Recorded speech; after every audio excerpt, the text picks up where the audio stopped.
27वीं आइनी तरमीम में मज़ीद कुछ शिकें शामिल करने के लिए वफाकी काबीना का इजलास आज शाम तलब कर लिया गया है, जो तकरीबन 1 घंटे बाद होना है। वज़ीर-ए-आज़म शहबाज शरीफ की सदारत में और उसमें मज़ीद शिकें कुछ शामिल की जाएंगी और सेनेट से ये मंजूरी हो चुकी थी, लेकिन अब कहा जा रहा है कि अब ये एक मरतबा मसौदा फिर जाएगा सेनेट में और सेनेट से इन शिकों के साथ दोबारा मंजूरी ली जाएगी।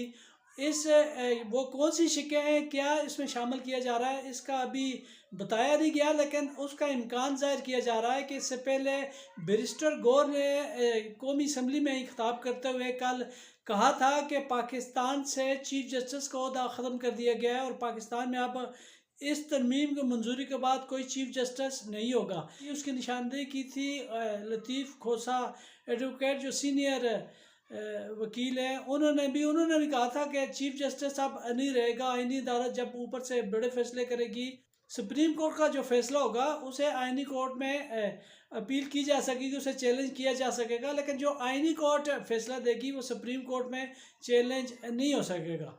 इस तरह की जो हैयत तरकीबी बनी थी, उसके बाद ये बहम भी पैदा हो गया और चीफ जस्टिस का ओहदा ख़त्म कर दिया गया था।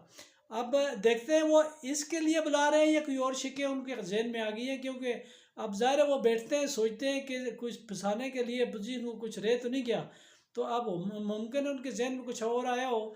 और ये भी इम्कान आप खुशफहमी तो रख कर सकते हैं हम कि ये भी हो सकता है कि आप उन्हें एहसास हो गया को ता याद मरात या ता याद इस्तिस्ना अच्छा नहीं है, पूरी कौम चीख रही है, तो ये ना इस्लामी तालीमात के मुताबिक है, ना जमहूरी जो असूल है उसके मुताबिक है।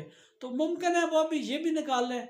अब देखते हैं, खुश फहमी में मुब्तला है, कोई हर्ज तो नहीं है, खुश हो लें थोड़ी देर के लिए। हो सकता है उनको ज़मीर जाग गया हो या फ़ैसला कर लिया उन्होंने कि ये शिकें वापस करते हैं। अब क्या करते हैं, या थोड़ी देर 1 घंटे बाद इजलास होने वाला है और उसके बाद फ़ैसला हो जाएगा कि उन्होंने क्या फ़ैसला किया है, वो सबके सामने आ जाएगा वो शिकें कौन सी हैं। हो सकता है शाम को वो प्रेस कॉन्फ्रेंस में या मीडिया टॉक में उसकी तफसीलात बता दें, या अभी ना बताएं तो फिर कल सेनेट में जब मसौदा जाएगा तो पता चल जाएगा। अब देखते हैं काबीना क्या फ़ैसले करने जा रही है और मज़ीद कौन सी शिकें शामिल करती है।